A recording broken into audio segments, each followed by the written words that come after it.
Hello, everyone. Welcome to my YouTube channel. We will talk Google Pixel 9 Pro Fold Live.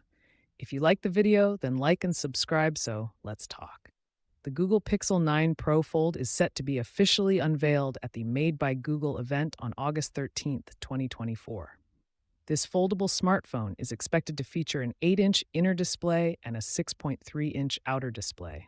It's powered by Google's new Tensor G4 chip, which promises improved performance and AI capabilities, including enhanced call recording and transcription features.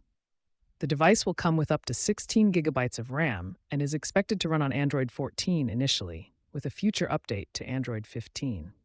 It will also support 7 years of software updates, ensuring long-term usability. In terms of design, the Pixel 9 Pro Fold is likely to be thinner and lighter than its predecessor, weighing around 257 grams.